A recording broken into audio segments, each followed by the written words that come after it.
Good morning each one of you. आज का topic हमारा प्रोनाउंसिएशन के ऊपर है। ये बहुत बड़ा क्वेश्चन होता है सभी के दिल में कि कैसे किसी भी वर्ड को अच्छी तरह से वो प्रोनाउंस करें। सबसे पहला वर्ड जो लोग चाहते हैं, आप सुने होंगे बोलचाल की भाषा में लोग ये कहते हैं कि मुझे प्रोनाउंसिएशन नहीं आता है। तो सबसे पहले तो गलती वहीं पे हो जाती है। प्रोनाउंसिएशन कोई वर्ड नहीं होता, ऐसा कोई साउंड नहीं होता, इसकी एक्चुअल साउंड होती है प्रोनंसिएशन। तो सबसे पहले तो उस वर्ड को सीखें जिसको आप सीखना चाहते हैं। ये क्या होता है? प्रोनंसिएशन, जिसकी हिंदी मीनिंग उच्चारण। और कोई भी वर्ड का सही उच्चारण करना बहुत ज़रूरी है। तो आज आपको मैं बताऊंगा कि बचपन से आपको पढ़ाया गया था दो स के बारे में, स और श के बारे में। एक स को आपको कहा गया कि वो तलाबे श है और दूसरा को दंत स कहा गया। तो क्यों कहा गया, क्या उसकी इंग्लिश में कितनी यूज़ है, उन सारी चीज़ को अभी हम लोग देखेंगे। एक रूल तो सबको पता होता है कि जब एस और एच हो तो हमें तलाबे श की तरह पढ़ना है और बाकी जगह पर हमें दंत स की तरह पढ़ना है। क्या इतना ही है या और भी बहुत सारे कॉन्सेप्ट है जिसको जानना बहुत ज़रूरी है? उन सारी चीज़ों को लेकर आज मैं आपके सामने हाजिर हूँ। तो चलिए सबसे पहले हम देखते हैं एक कॉन्सेप्ट को, जो बेसिक कॉन्सेप्ट है वो क्या है। बचपन से हम लोगों को पढ़ाया गया कि ये दंत स है और इसे बताया गया कि ये तलाबे श है। तो सबसे पहले इस दोनों में फ़र्क को जाने। फ़र्क ये है कि जब इसको प्रोनाउंस करना हो, अगर इसको पढ़ना हो, तो इसमें दंत स का मतलब दांत का यूज़ करना है। जैसे ही स स्टार्ट करते हैं सिस्टम, सोलो, यहाँ स दांत का यूज़ कर रहे हैं। यानी इस वजह से हमारे टीचर्स ने जो हिंदी पढ़ा रहे थे हमें कहा कि यह दंत स है, और इसको तलाबे श इसलिए हमारे टीचर ने कहा क्योंकि वो तालु का यूज़ करके कर रहे थे, इसलिए इसका यूज़ तलाबे श कहा गया। जिस तरह से शौक, शबनम, शानदार, इस तरह के वर्ड। तो ऐसे वर्ड का सबसे पहले यूज़ तो हिंदी में करेंगे, बट इंग्लिश में कैसे यूज़ करना है उसको वन बाय वन करके सीखेंगे। उससे पहले कि आगे मैं बढ़ूं, एक और साउंड पढ़ना है, ज। आप देख पा रहे होंगे यहाँ पर मैंने एस लिखा है और इंग्लिश में एस एकमात्र लेटर है जिसका 3 साउंड है। एस का 3 साउंड। एस की साउंड किसी वर्ड में आपको ज भी आएगा, स भी आएगा और श भी आएगा। तो ये तो पहले जानिए कि एस का 3 साउंड कैसे आएगा, कब आएगा, कहाँ आएगा। अब ज भी 2 तरह का होता है, एक ज होता है, दूसरा ज होता है। एक अंदर से आवाज़ निकलती है, जैसे ही आप हाथ को यहाँ पुट करोगे वाइब्रेट करेगा, वाइब्रेट करने के बाद जो साउंड आता है उसको हम ज कहते हैं, और हम बात उस ज की कर रहे हैं अभी इस वक्त। तो इसके 3 साउंड ज, स और श। तो सबसे पहले हम जानते हैं कि ये जो वर्ड मैंने लिखा है यहाँ पर TRIBES, क्या पढ़ेंगे? इट्स योर टर्न, आप खुद से पढ़ के देखिए। तो शायद आप ट्राइब्स पढ़ेंगे, ये ट्राइब्स नहीं है, ये ट्राइब्स पढ़ेंगे। ट्राइब्स, ये क्या है हमारा? बैग्स। बचपन से आप पढ़ते आए होंगे, क्योंकि इंडियनिज्म इन इंग्लिश, भारत के अंदर इंग्लिश में एक अपना भारत के कल्चर का भी असर देखा जाता है। ये क्या है? बैग्ज होता है। एक्चुअल साउंड ये बैग्ज है, लेकिन कोई नहीं बोलता है। एग्स है, ये एक्स बोलकर आप काम चला लेते हैं, एक्चुअल साउंड इसकी एग्स है। अगर कैसे प्रूफ करना है तो इसको देखिए, आप इसको एक्स पर के काम चलाते हैं, लेकिन जब इस पे आते हैं तो आप कहते हैं ये ट्वाइज है, इसे कहते हैं रेज है। तो जब ट्वाइज और रेज में तो सही प्रोनाउंसिएशन आपकी होती है, लेकिन इसमें नहीं होती, यहाँ इस वर्ड में नहीं होती, क्योंकि इसमें इंडियनिज्म इन इंग्लिश है। यहाँ की इंग्लिश के अंदर भारत का जो अपना गुण है वो शामिल हो गया, जिस वजह से लोग वही साउंड, वही जो पॉपुलर हो गया उसे बोलकर काम चलाते हैं। लेकिन सीखना ज़रूरी है कि आखिर एक्चुअल में क्या है। तो कैसे जानेंगे कब इसका ज साउंड आएगा? एस अगर किसी वर्ड के आखिर में मिल जाए, तो अगर कोई भी वर्ड इंग्लिश में दिखे जिसके last letter BE, G, GG, GE, IE, EF, अगर इनमें से कोई है एंड Y, इसके बाद अगर S ऐड हो जाए तो उसे ज कहेंगे, ज, नॉट ज। ज और ज में फ़र्क को समझे।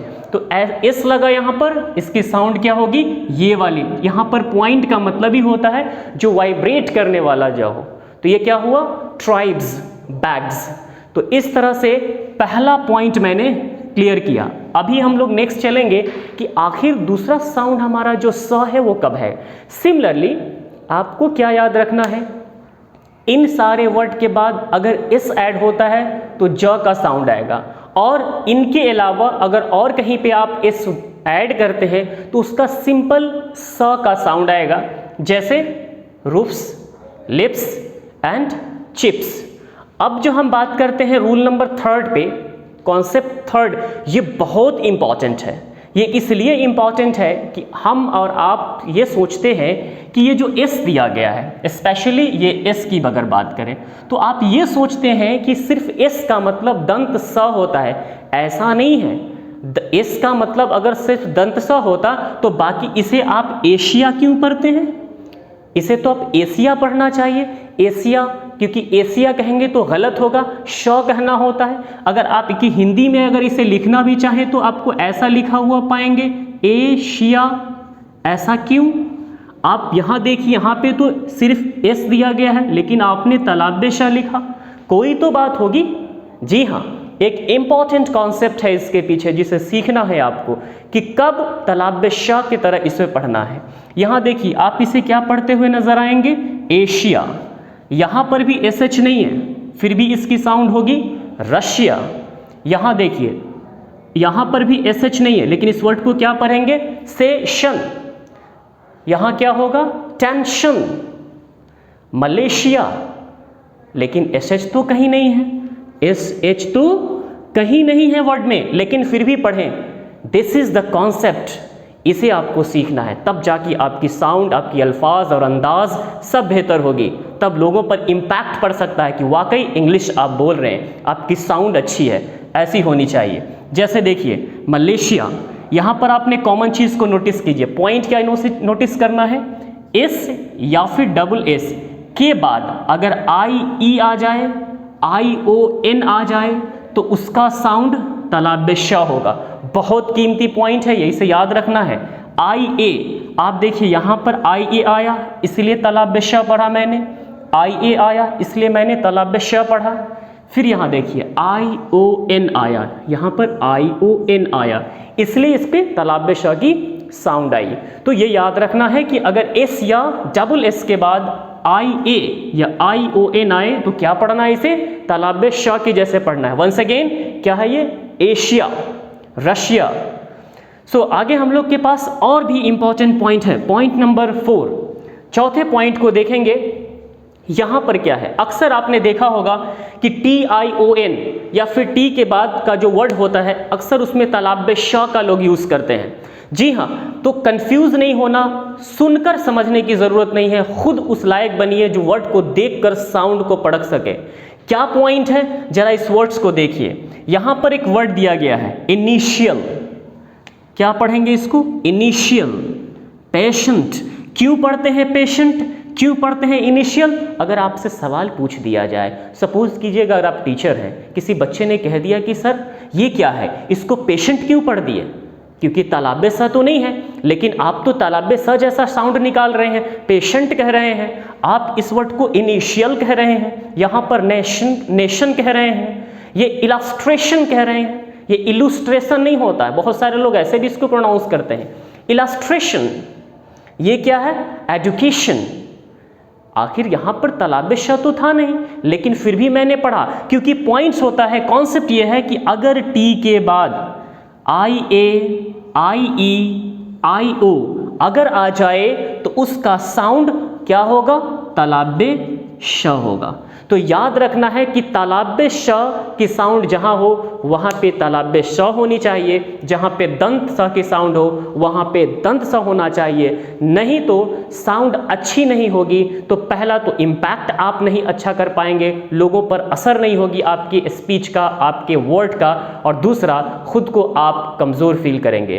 तो मैं उम्मीद करता हूँ कि ये एक शॉर्ट वीडियो आपके लिए बहुत फ़ायदेमंद होगा।